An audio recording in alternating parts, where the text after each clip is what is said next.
Sandy was an ordinary girl living in a quiet little town where nothing interesting ever happened. Every day felt exactly the same. She would wake up early, go to school, return home exhausted, eat dinner alone, then spend the rest of the night scrolling through her phone until she fell asleep.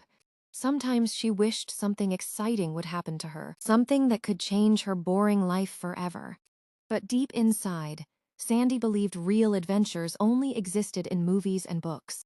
That night, the rain poured heavily outside, while cold wind hit her bedroom window softly.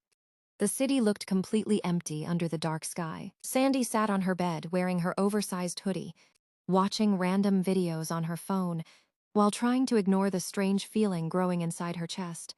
Suddenly, the digital clock beside her bed changed to 2:33 a.m. At that exact moment, her phone vibrated. Unknown number? Sandy frowned nervously before opening the message. "Don't look outside." Sandy stared at the strange message for several seconds without moving. Her eyebrows slowly tightened in confusion, while her heartbeat became slightly faster. She tried convincing herself it was only a prank from someone at school, but something about the message felt deeply unsettling. The room suddenly seemed colder than before, and the sound of rain outside became louder somehow. Trying to calm herself down, Sandy placed the phone beside her and laughed nervously. "People are seriously weird."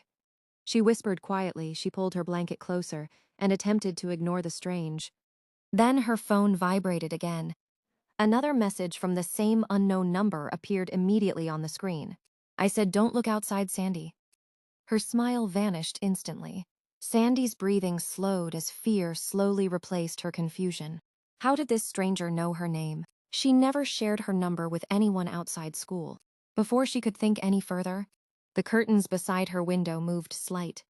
Sandy slowly walked toward the window, while trying to stop her hands from shaking. The rain outside made everything blurry, but something felt terribly wrong. After a few seconds of hesitation, she finally pulled the curtain aside. Her heart instantly stopped.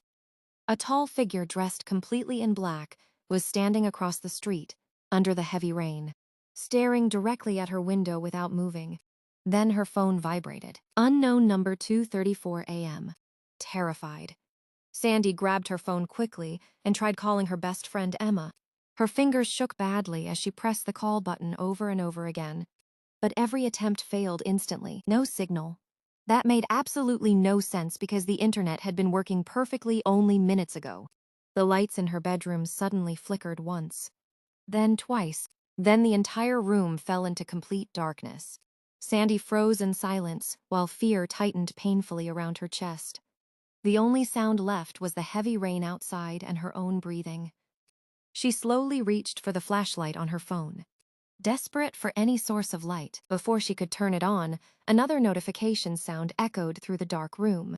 A new message appeared on the screen. "He can see you now." Sandy's blood ran cold instantly. Her eyes slowly lifted toward the window again.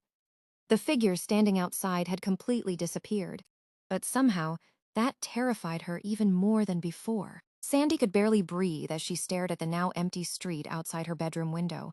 Her mind desperately searched for a logical explanation, but nothing made sense anymore. The strange messages, the dark figure, the sudden blackout, everything felt like a nightmare she couldn't escape from. Trying to calm herself down, she backed away slowly from the window and held her phone tightly against her chest. "This isn't real," she whispered repeatedly. "I'm just imagining things." Then suddenly, knock, a soft sound echoed from somewhere inside the apartment. Sandy froze immediately. A second knock followed. Knock, knock. It wasn't coming from the front door. It was coming from her bedroom door. Fear spread through her body so quickly that her knees nearly gave out beneath her. She slowly stepped backward while staring at the dark doorway across the room. Then a quiet voice spoke from the other side. "Sandy, open the door."